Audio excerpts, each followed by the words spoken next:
This is the DJI Rsc2, and it's a very popular gimbal at the moment, but is it any good?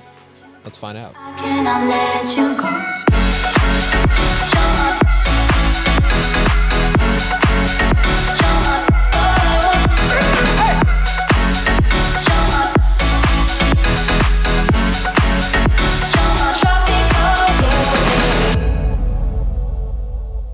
So before we actually get into the nitty-gritty of the video, if you're new around here, my name is Sam. I'm a videographer and photographer based here in Rhode Island. And yeah, I've been posting on YouTube and Instagram for a while now. So if you're new around here, please subscribe, follow me on Instagram, do all that sort of stuff. I'd really appreciate it. So I've had this gimbal for about 6 months now, and I believe it is almost a year and a half old.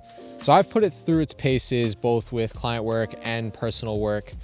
And today I just want to talk about what I like and what I don't like about this gimbal. This is not a tech review by any means. I'm not going to be talking super in depth about features. It's simply just what's good and what's not good.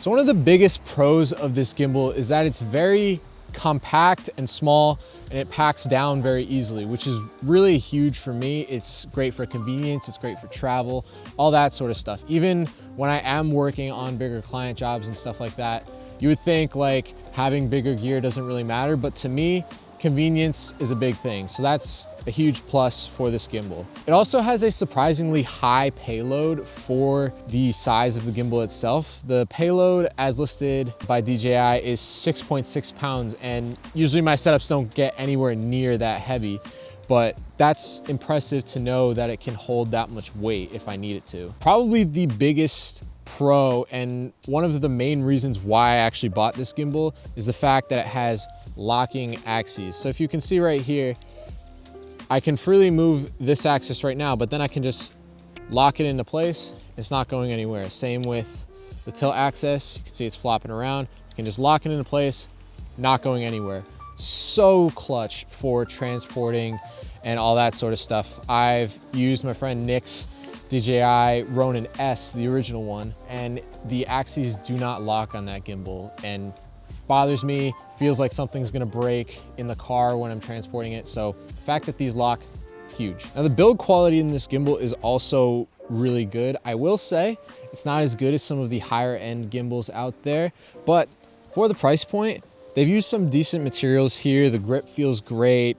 It's nicely weighted, all that sort of stuff. I'm impressed with the build quality. And I also really like the fact that if I wanted to, I could pair it with the Pro package accessories. I personally don't really have a use for like the Raven Eye autofocus system and that sort of stuff. If you do have a use for that, both this gimbal and the DJI Rs2 would be perfect for you. Now, what don't I like about this gimbal? Well, for starters, it is kind of sensitive to balancing. I've found that I've really had to like finick with it in order to get it balanced properly. The DJI Rs2 has those like locking teeth sort of thing. This gimbal does not have that, so you really kind of have to fiddle with it ever so slightly to get it balanced perfectly. Another thing which is kind of a big con is it's not as stable as what I wish for. Usually when you have a gimbal, you're wishing that it is as stable as possible. And while it is pretty good, I found that micro jitters still show up in the image, even if I'm working with the camera like an A7S III with active in-body stabilization. Sometimes those little jitters still show up.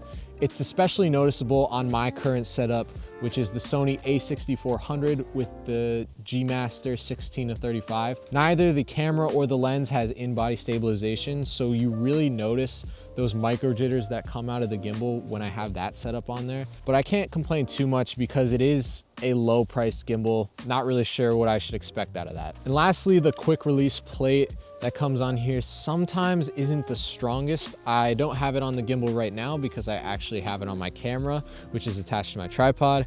But I've found that it does come loose sometimes, and it causes the gimbal to go out of balance, and you really don't want that. You want a tight, quick release plate so that your camera is secure, locked on, and the gimbal stays balanced 100% of the time. So who is this gimbal for? I would say it's for the prosumer people.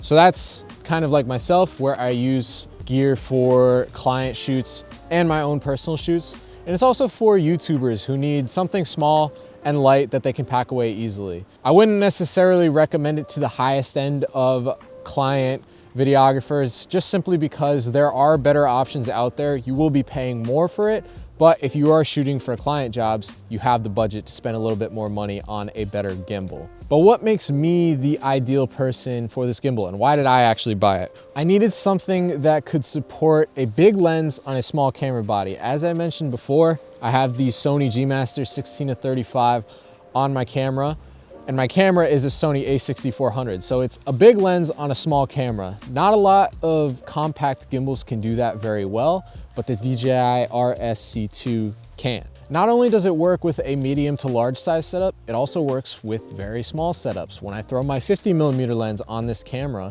it works just fine and the stabilization is actually pretty good. In hindsight, since I am moving more into client jobs and stuff like that, the Dji Rsc2 might have been the better option, but I don't really think it's worth the $300 price hike because an A7S III can fit just fine on the gimbal, while pretty much the only thing you are gaining is slightly better stabilization.